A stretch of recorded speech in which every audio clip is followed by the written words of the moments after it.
जब भी चुनाव होता है, चाहे लोकसभा का चुनाव हो, चाहे विधानसभा का चुनाव हो, चाहे एमसीडी का चुनाव हो, भारतीय जनता पार्टी चुनाव से पहले एक वादा करती है। कहती है कि जहां झुग्गी है वहीं मकान देंगे। प्रधानमंत्री नरेंद्र मोदी जी ने 500 मकान कालका जी में झुग्गी वासियों को दिए। दिल्ली डेवलपमेंट अथॉरिटी ने आम आदमी पार्टी के नेताओं के हालिया बयान को झूठा करार दिया है। आम आदमी पार्टी के नेता लगातार 3-4 दिन से इस बात पर जोर शोर से प्रचार कर रहे हैं कि डीडीए दिल्ली के अंदर झुग्गी झोपड़ियों को तोड़ना चाहती है। डीडीए ने इस संबंध में एक बयान 15 अगस्त 2024 को जारी किया है। डीडीए ने कहा है कि झुग्गियां तोड़ने के विषय में दिए गए बयान फर्जी, गड़बड़ और लोगों को गुमराह करने की भावना से दिए गए हैं। डीडीए ने झुग्गियों को तोड़ने का कानूनी स्थिति भी स्पष्ट की है। डीडीए ने कहा है, पहली बात यह है कि किसी भी झुग्गी झोपड़ी को ध्वस्त नहीं किया गया है। उन्हें इस कारण से ध्वस्त नहीं किया जा सकता है क्योंकि केंद्र सरकार ने हाल ही में राष्ट्रीय राजधानी क्षेत्र दिल्ली विशेष प्रावधान के दूसरे अधिनियम 2011 की वैधता को 3 साल के लिए बढ़ा दिया है। इस कानून के तहत अनाधिकारिक निर्माण को कार्रवाई से मुक्त रखा गया है। इसमें झुग्गी झोपड़ी भी आती है। ऐसे में इन पे कोई कार्रवाई नहीं की जाएगी। डीडीए ने यह भी बताया कि 13 जनवरी 2024 को उसने दिल्ली के गोकुलपुरी में सरकारी जमीन को अतिक्रमण हटाने का अभियान चलाया था। यहाँ सरकारी जमीन पर अवैध दुकान बनाई गई थी। इसमें कई ऑटोमोबाइल शोरूम भी शामिल थे जो करोड़ों का लाभ कमा रहे थे। हाल ही में आम आदमी पार्टी ने दिल्ली में एक सप्ताह का एक अभियान चलाने का ऐलान किया था। इसके अंतर्गत इसके मंत्रीगण दिल्ली की झुग्गी झोपड़ियों में जाकर लोगों से मिल रहे हैं। 15 जनवरी 2024 को दिल्ली सरकार में मंत्री सौरभ भारद्वाज और आतिशी मार्लेना दिल्ली की सफदरगंज और बीआर कैंप में पहुंचे। यहाँ उन्होंने लोगों को बताया कि डीडीए उनकी झुग्गी झोपड़ियां तोड़ना चाहती है। इन्होंने इसके बाद एक प्रेस कॉन्फ्रेंस में डीडीए पर आरोप लगाया कि वह दिल्ली की सभी झुग्गी झोपड़ियों को तोड़ना चाहती है। उन्होंने आरोप लगाया कि इन झुग्गी झोपड़ियों को तोड़कर यहाँ रहने वालों को 40-50 किलोमीटर दूर बसाने की डीडीए की योजना है। प्रेस कॉन्फ्रेंस में मौजूद सौरभ भारद्वाज और आतिशी मार्लेना ने कहा कि आम आदमी पार्टी इन लोगों को उनकी झुग्गी की जगह पर ही फ्लैट दिलवाएगी। वहीं भाजपा नेता ने आम आदमी पार्टी सरकार पर दिल्ली के विकास का कोई काम नहीं करने का आरोप लगाया है। दिल्ली विधानसभा के नेता प्रतिपक्ष रामवीर सिंह विधुड़ी ने कहा कि दिल्ली में डीडीए के 55,000 फ्लैट बनकर तैयार हैं। इन्हें आम आदमी पार्टी सरकार आवंटित नहीं कर पाई है। उन्होंने आरोप लगाया है कि आम आदमी पार्टी की इस ढीलापन के चलते यह फ्लैट अब खराब स्थिति में पहुंच गए हैं। अगस्त 2023 में राज्यसभा में दी गई एक जानकारी में केंद्र सरकार ने बताया है कि दिल्ली के अंदर वर्तमान में 675 झुग्गी बस्ती वाले इलाके हैं। इनमें 30,000 से अधिक झुग्गी की पहचान की गई है। केंद्र सरकार ने बताया है कि इन झुग्गी वाले इलाके में 15 लाख से अधिक लोग रह रहे हैं। गौरतलब है कि दिल्ली की आम आदमी पार्टी सरकार की उन एजेंसियों पर लगातार रस्साकसी चलती रहती है जिसमें केंद्र सरकार या दिल्ली के उपराज्यपाल का सीधा दखल होता है। डीडीए दिल्ली के उपराज्यपाल के अंतर्गत आती है जो इसके चेयरमैन होते हैं। ऐसे में डीडीए पर आरोप लगाना भी इनके रणनीति का एक हिस्सा हो सकता है। जब भी चुनाव होता है, चाहे लोकसभा का चुनाव हो, चाहे विधानसभा का चुनाव हो, चाहे एमसीडी का चुनाव हो, भारतीय जनता पार्टी चुनाव से पहले एक वादा करती है। कहती है कि जहां झुग्गी है वहीं मकान देंगे। अगर आप देखिए, दिल्ली में हर चुनाव से पहले भारतीय जनता पार्टी ऐसी ऐड निकालती है। भारतीय जनता पार्टी झुग्गियों में जा जाके फॉर्म भरवाती है कि झुग्गी वासियों के जहां फॉर्म भरेंगे और उनको वादा किया जाता है कि जहां पर उनकी झुग्गी है वहीं पर मकान देंगे। एमसीडी के चुनाव से जस्ट पहले प्रधानमंत्री नरेंद्र मोदी जी ने 500 मकान कालका जी में झुग्गी वासियों को दिए और दिल्ली के सभी झुग्गी वासियों को वादा किया, एक फुल पेज न्यूज़पेपर ऐड निकालकर, कि दिल्ली में रहने वाले हर झुग्गी वासी को उनके घर के 5 किलोमीटर के अंदर अंदर हम मकान देंगे। जैसे ही चुनाव खत्म हुआ, जिस मकान के कॉम्प्लेक्स की उन्होंने चाबियां दी थी, उसके बगल की झुग्गियों को तोड़ने का आदेश भारतीय जनता पार्टी की डीडीए ने निकाल दिया। तो चुनाव से पहले कहते हैं कि जहां झुग्गी वहीं मकान, चुनाव के बाद कहते हैं कि हमें झुग्गी वाले पसंद नहीं है, हम झुग्गियां तोड़ डालेंगे, झुग्गी वालों को फुटपाथ पर ले आएंगे, या उन्हें 50 किलोमीटर दूर नरेला में फेंक देंगे जहां पर उनके बच्चों के लिए स्कूल नहीं है, उनके लिए नौकरियां नहीं है, आने जाने के कोई साधन नहीं है। ये पिछले कई सालों से दिल्ली में चल रहा है कि हर बार चुनाव से पहले वादे किए जाते हैं और चुनाव के बाद झुग्गियां तोड़ने का काम शुरू किया जाता है।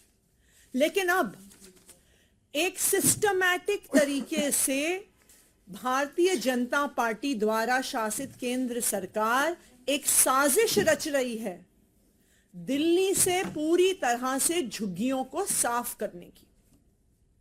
2 दिन पहले 9 नवंबर को प्रधानमंत्री कार्यालय में एक मीटिंग हुई। इस मीटिंग को प्रधानमंत्री जी के सलाहकार तरुण कपूर जी ने लिया। इस मीटिंग में दिल्ली की सारी लैंड ओनिंग एजेंसीज को बुलाया गया, जिसमें एमसीडी, डीडीए, रेलवेज, एलएनडीओ सबके अधिकारियों को बुलाया गया और उनको सख्त आदेश दिए गए हैं कि दिल्ली में से पूरी तरह से झुग्गियों को साफ करना है। किसी भी जमीन पर झुग्गी खड़ी नहीं रहेगी, झुग्गी वालों को पूरी तरह से साफ कर देना है। यह हम पिछले कई महीनों से देख रहे हैं कि जहां जहां केंद्र सरकार की जमीन है वहां पे एक एक करके झुग्गियों को हटाया जा रहा है। नवंबर के ही महीने में डीपीएस मथुरा रोड के जस्ट पीछे सुंदर नर्सरी की झुग्गियों को ग्रैप के दौरान एक खास आदेश देके केंद्र सरकार की एलएनडीओ ने डिमोलिश किया। ग्रैप के दौरान डेमोलिशन अलाउड भी नहीं था, लेकिन वो एक खास परमिशन लेके आके उन्होंने उन झुग्गियों को तोड़ा। आखिरकार ये झुग्गियां तोड़ने का प्लान क्यों बन रहा है? ये झुग्गियां तोड़ने की साजिश क्यों हो रही है? क्योंकि प्रधानमंत्री नरेंद्र मोदी जी दिल्ली में झुग्गियां नहीं चाहते हैं। जब विदेश से अलग अलग उनके दोस्त आते हैं, जैसे जो बाइडेन जी आए थे, जब G20 के नेता आए थे, तो उनको शर्म आती है कि दिल्ली में झुग्गियां हैं और दिल्ली में झुग्गी वासी हैं।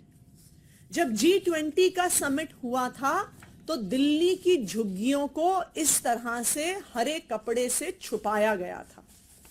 कई सारी दिल्ली की ऐसी झुग्गियां थी जिनको विदेश से आने वाले नेताओं की नजर से छुपाने के लिए ऐसे हरे कपड़े लगाए गए थे। प्रधानमंत्री नरेंद्र मोदी जी को झुग्गी वाले पसंद नहीं है, उन्हें झुग्गियां पसंद नहीं है और वो दिल्ली से पूरी तरह से अब इन झुग्गियों को साफ करने का प्लान बना रहे हैं। लेकिन जब तक दिल्ली में अरविंद केजरीवाल की सरकार है, जब तक दिल्ली में आम आदमी पार्टी है, हम दिल्ली के हर झुग्गीवासी के अधिकार के लिए लड़ते रहेंगे। जब तक अरविंद केजरीवाल हैं, चाहे हमें कोर्ट जाना पड़े, चाहे हमें सड़क पर जाना पड़े, चाहे हमें संसद तक जाना पड़े, लेकिन हम दिल्ली में एक भी झुग्गी को तोड़ने नहीं देंगे। हम अपना एड़ी चोटी का जोर लगा देंगे कि भारतीय जनता पार्टी शासित केंद्र सरकार इन झुग्गी वालों को इतनी ठिठुरती हुई ठंड में सड़क पर ना लेके आए, उनके घर ना उजाड़े। नमस्कार दोस्तों, अक्सर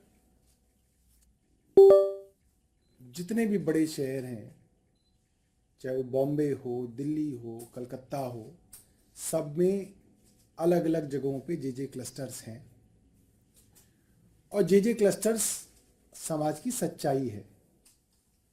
उन जे क्लस्टर्स में कौन लोग रहते हैं?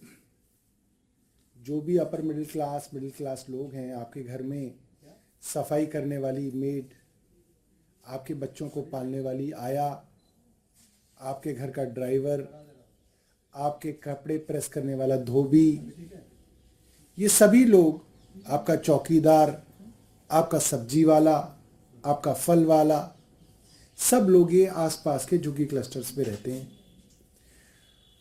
और सरकारों की झुग्गियों को हटाने की एक खास तरीके की पॉलिसी होती है। वो पॉलिसी ये है कि निश्चित तौर पे झुग्गी झोपड़ी के अंदर जो लोग रहते हैं उनको भी अच्छा नहीं लगता। जब आपको देखना अच्छा नहीं लगता तो उनको रहना भी बिल्कुल अच्छा नहीं लगता है। तो पॉलिसी ये है कि जहां पे भी झुग्गी झोपड़ी क्लस्टर है वहां पे जो वहां की लैंड ओनिंग एजेंसी है वो वहीं पे उनके लिए इन सीटू डेवलपमेंट करेगी, उनके लिए वहीं पे छोटे छोटे फ्लैट बना के उनको दिए जाएंगे, जो कि देश के कई इलाकों में हुआ है, दुनिया भर में होता रहा है। पॉलिसी क्या है? अगर सेंट्रल गवर्नमेंट की कोई जमीन है, केंद्र सरकार की कोई जमीन है, मान लीजिए एएसआई की जमीन है, रेलवे की जमीन है, डीडीए की जमीन है, एलएनडीओ की जमीन है, तो उसके अंदर जो झुग्गी झोपड़ी क्लस्टर में लोग रह रहे हैं उनको रिहेबिलिटेट करने की, पुनर्वास करने की जिम्मेदारी डीडीए की है, केंद्र सरकार की है।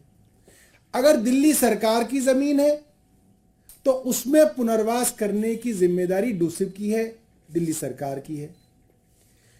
पिछले 1.5-2 साल में अगर आप देखें कि कौन सी झुग्गी झोपड़ियां तोड़ी जा रही हैं, तो ज्यादातर झुग्गी झोपड़ियां केंद्र सरकार की जमीनों पर बसे हुए लोगों को उजाड़ा जा रहा है, भरी सर्दी में उजाड़ा जा रहा है। मैं देख रहा था भारतीय जनता पार्टी वाले कह रहे थे अरे भाई रैन बसेरों के अंदर बेसहारा लोग हैं। ये बेसहारा हैं क्यों? क्योंकि आपने पिछले कुछ सालों में लाखों लोगों को बेघर कर दिया। मैं सिलसिलेवार ढंग से आपको कुछ उदाहरण देना चाहता हूं। हर उदाहरण में सोचिएगा, सैकड़ों घर होंगे, हजारों लोग होंगे, उनके स्कूल में जाने वाले बच्चे होंगे, उनकी जवान बेटियां होंगी, उनके आसपास में काम करने की जिम्मेदारी होगी, सब कुछ तहस नहस जो किया गया